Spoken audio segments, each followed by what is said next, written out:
Saudara, sebelum saya membagikan firman, saya mau menyaksikan bahwa setiap hari ada keajaiban dalam hidup ini.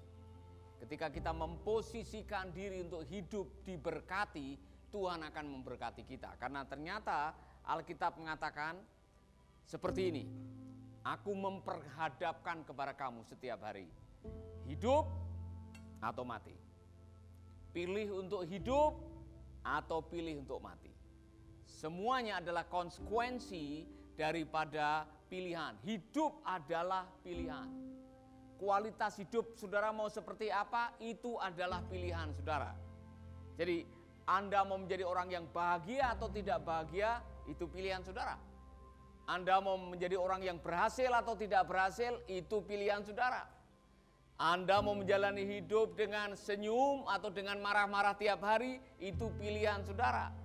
Jadi kalau saudara tidak bahagia, jangan menyalahkan orang lain. Karena bahagia atau tidak bahagia, itu adalah pilihan. Amin. Jadi katakan kepada teman saudara atau katakan kepada dirimu sendiri, bahagia atau tidak bahagia adalah pilihan. Dan pagi hari ini saya memilih untuk hidup diberkati. Dan untuk bisa hidup diberkati, saya memilih seperti apa yang dikatakan oleh Mazmur pasal 92 ayat 15 sampai ayat 12 sampai ayat yang ke-15.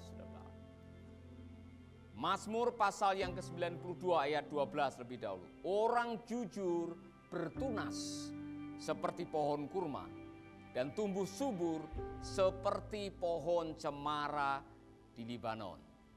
Ayat berikutnya, mereka seperti pohon yang ditanam di rumah Tuhan dan berkembang di rumah Allah kita. Pohon yang masih berbuah di masa tua, tetap hijau dan segar. Ayat 12 mengatakan orang jujur. Di dalam terjemahan bahasa Inggris ditulis the righteous man. Righteous, hidup benar adalah pilihan. Apa itu righteous man? Righteous artinya saudara adalah a man of principle. Hidup dengan prinsip. Orang yang benar adalah a man of value. Orang yang hidup dengan nilai. Orang yang righteous adalah orang yang memutuskan untuk hidup di dalam kebenaran. Nah, orang yang memilih untuk hidup di dalam kebenaran digambarkan tadi hidupnya seperti apa? Hidupnya seperti pohon kurma. Pemazmur mencoba menggambarkan karena di sana tidak ada pohon durian, di sana juga tidak ada pohon manggis atau pohon rambutan. Pemazmur mengatakan seperti pohon kurma dan pohon cemara atau kedar. Saudara-saudara, kalau saudara pergi ke daerah padang pasir atau ke daerah-daerah yang kering, tandus dan sebagainya, maka pohon atau tanaman yang tumbuh adalah kurma atau palm. Jadi kurma, kemudian kalau di NTT ada namanya sebuah, ya kan? Lontar, ada mungkin kelapa kalau di Indonesia di bagian-bagian yang dekat dengan pantai. Nah, saudara-saudara, pohon ini, khususnya kurma ini, adalah pohon yang tetap hijau di tengah-tengah padang gurun. Dan konteks daripada pembicaraan adalah di Timur Tengah. Kemudian di Libanon itu daerahnya subur, agak beda dengan di daerah-daerah seperti di bagian Israel yang mungkin ada bagian-bagian yang kering dan sebagainya. Tapi pohon cemara itu dibicarakan berkali-kali kualitasnya di dalam Alkitab. Karena apa? Ternyata pohon cemara itu punya kualitas. Satu, kalau hujan, pohon cemara itu kalau kena air, baunya harum. Yang kedua, itu pohon kayunya punya kualitas yang sangat luar biasa. Makanya salah satu penafsir mengatakan pohon ini ditanam di pinggir bait Allah yang dibangun oleh Salomo. Itulah sebabnya saudara-saudara digambarkan seperti ini. Orang yang bertunas seperti pohon kurma yang selalu hijau dan menghasilkan buahnya dan bertahan menghadapi terik matahari. Dan juga seperti pohon cemara yang harum baunya dan kayunya berfungsi dan mahal harganya, serta bisa terus menghasilkan buah meskipun sudah tua. Lalu apa yang sedang dibicarakan oleh pemazmur di sini adalah inilah kualitas hidup orang saleh.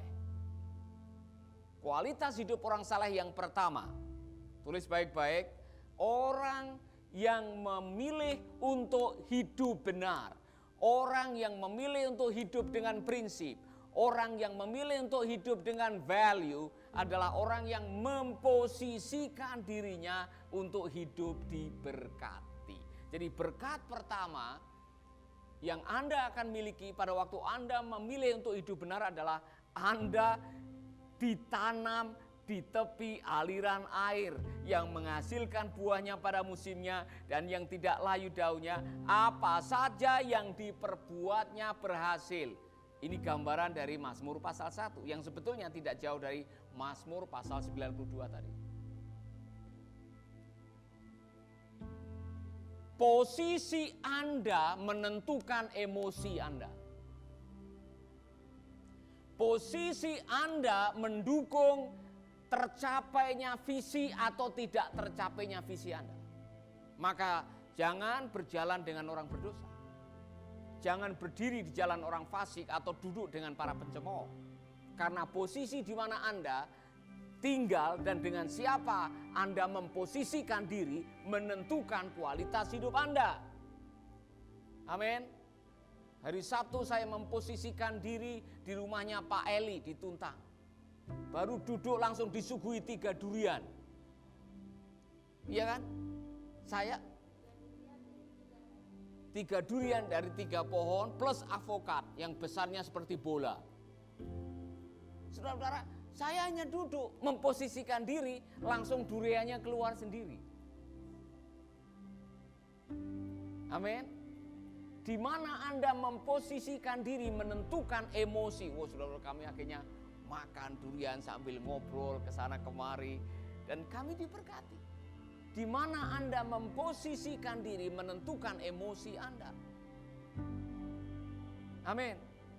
Saya tadi malam lihat ada program televisi yang polisi malam-malam mencari orang-orang yang bikin kerumunan dan ditangkap orang-orang yang potensi untuk melakukan balap liar dan sebagainya. Nah, ngapain nongkrong tengah malam di pinggir jalan? Mau ngapain di situ? Dengan siapa Anda nongkrong, dengan siapa Anda duduk, dengan siapa Anda ngobrol akan menentukan kualitas hidup Anda. Posisikan diri seperti tanaman yang ditanam di pelataran Allah. Waktu Anda memposisikan diri berada di dalam rumah Allah, berada di dalam hadirat Allah, Anda sedang memposisikan diri diberkati oleh Allah. Amin. Itulah sebabnya saudara-saudara, pandai-pandailah memposisikan diri Anda.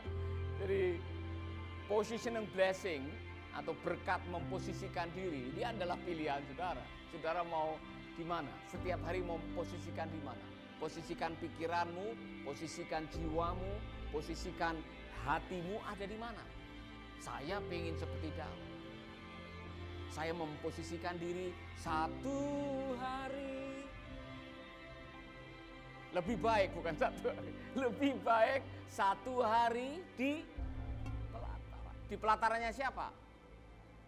Bukan pelatarannya penjudi, bukan pelatarannya pencemooh, bukan pelatarannya orang yang suka gosip, bukan pelatarannya orang-orang yang suka zolimin orang lain.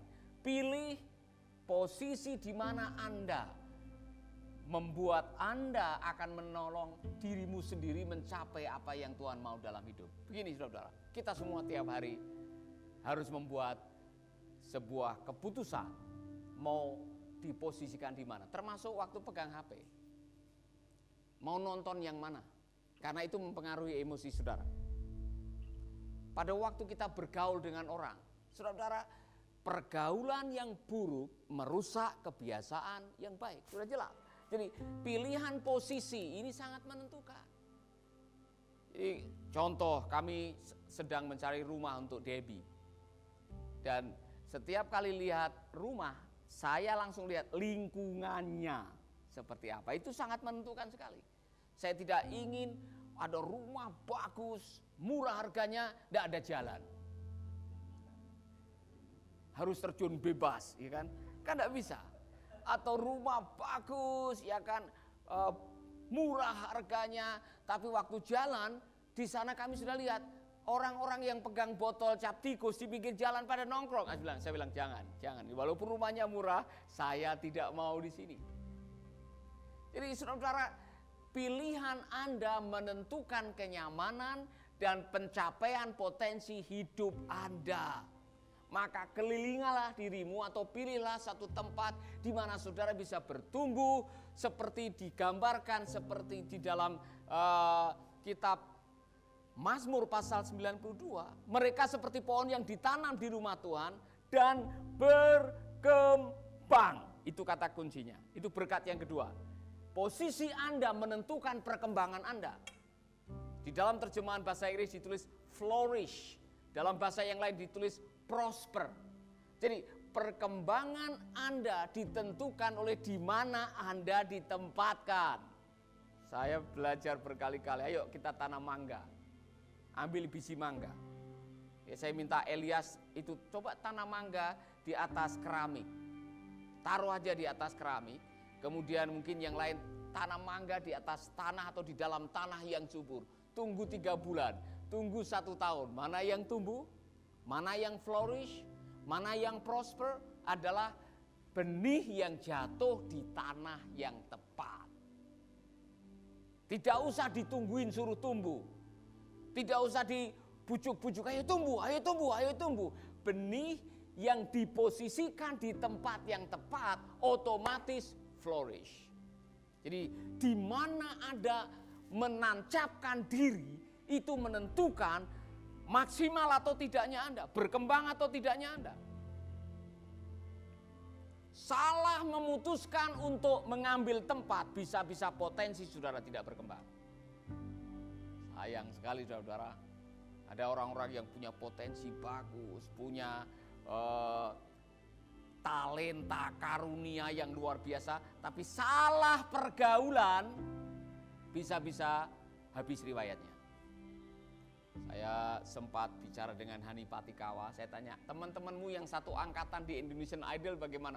Waduh Bapak, tidak semua pada akhirnya mencapai tujuan hidupnya. Ada yang jadi pelanggan narkoba, ada yang hidup sembarangan, ada yang hilang ditelan bumi, ada yang sudah mati.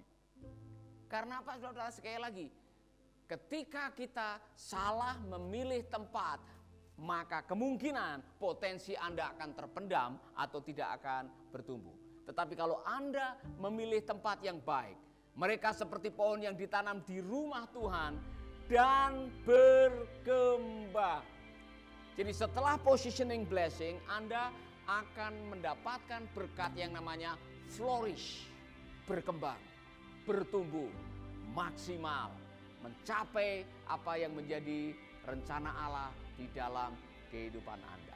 Saya bersyukur sekali, saya ingat-ingat orang-orang yang punya kerinduan untuk mengembangkan hidup saya. Dan saya percaya mereka adalah orang-orang yang dikirim oleh Tuhan. Almarhum Ralph Morris Devon, Pak Devon. Almarhum Bapak Rum Kenny. Orang-orang yang memberikan kesempatan buat saya untuk bertumbuh. Pak Michael Murphy yang tiba-tiba memberikan sebuah undangan, Paulus, saya mau mengundang kamu datang ke Australia tahun 96. Itu pertama kali saya diajak untuk mengikuti Hillsong Conference. Wah, saudara-saudara, saya belum pernah ke Australia. Pertama kali ke Australia, lihat Australia ada Hillsong Conference. Wih, rasanya senangnya bukan main. Dan ternyata bukan yang pertama kali. Kedua kali kami diundang, ketiga kali, hampir setiap tahun akhirnya kami diundang. Dibiayai. Bukan hanya sembarangan, kami masuk ke ruangan VIP. Jadi kalau di Hillsong, saudara ada pastoral network. Dan itu ruangan hanya untuk jaringan-jaringan Hillsong leader. Saya dengan Pak Michael Murphy dengan istri selalu diajak ke tempat yang seperti itu. Jadi saya yakin ada agenda di balik apa yang dilakukan oleh Pak Michael Murphy, yaitu networking, membangun hubungan dengan Pak Jack Hill, akhirnya ketemu dengan Pak Ian Zerna, ketemu dengan Pak David Storer, ketemu dengan orang-orang yang luar biasa. Saudara-saudara, waktu saya ketemu dengan orang-orang yang luar biasa itulah saya tertantang. Satu hal yang membuat saya langsung mengalami perubahan paradigma adalah wow. Satu hal yang kelihatannya sederhana, walaupun tidak kenal, walaupun tidak tahu siapa kita, walaupun saya tidak mengembalakan sebesar mereka atau waktu itu saya tidak mengembalakan, tapi di ruangan itu orang-orang pada datang menepuk bahu dan mengatakan, "Hey, we are glad you're here. Paulus, saya senang kamu ada di sini. Paulus, apa kabar? Saya senang kamu menjadi bagian di sini." Kalimat itu menciptakan atmosfer saya belong, saya dimiliki oleh mereka. Saudara-saudara, agak beda dengan pertemuan-pertemuan yang sebelumnya yang pernah saya ikuti. Ya Kak, ada dalam pertemuan hamba Tuhan kadang-kadang ada yang kelompok yang ngomongin kelompok yang lain. Ada yang menggosipkan, menzolimi, dan saudara-saudara, karakter assassination, apalagi kalau sudah mendekati pemilihan pengurus. Woi, ada ini ngomong ini ngomong itu dan sebagainya. Itu tidak saya temukan di kelompok ini. Kepada siapa Anda mengirimkan dirimu untuk diposisikan, menentukan Anda bertumbuh atau tidak. Amin. Haleluya. Saya senang saudara-saudara filosofi yang mengatakan, itu burung gagak biasanya terbang dengan burung gagak. Merpati biasanya terbang dengan merpati. Saya belum pernah melihat ada burung gagak ikut terbang dengan merpati. Pilihlah satu tempat yang membuat dirimu berkembang. Flourish. Amin. Haleluya. Dan kemarin di Salatiga, bukan kebetulan di dalam peletakan batu pertama panti asuhan dan juga panti jompo itu ada ketua DPRD dan ada juga ketua sinode JKI dan sebagainya, dan ada orang-orang penting mulai dari Babinsa dan sebagainya dan sebagainya. Ada satu hal yang saya senang sekali oleh karena di deretan depan saya berdampingan dengan orang yang luar biasa, yaitu Pak Adi Sutanto, ketua JKI, dan juga di samping saya adalah Pak Dance Palit yang adalah ketua DPRD di situ. Dan saudara-saudara, ada kesempatan untuk berbagi dan kesempatan untuk mendengar. Kesempatan untuk belajar sehingga saya bisa bertumbuh dari apa yang saya amati, apa yang saya dengar. Jadi setiap hari Anda punya pilihan, mau bertumbuh atau tidak. Pilihlah tempat di mana Anda bisa bertumbuh. Amin. Haleluya. Yang berikutnya, saudara, berkat yang ketiga, seperti tanaman yang ditanam di tepi aliran sungai yang dikatakan pohon yang masih berbuah di masa tua.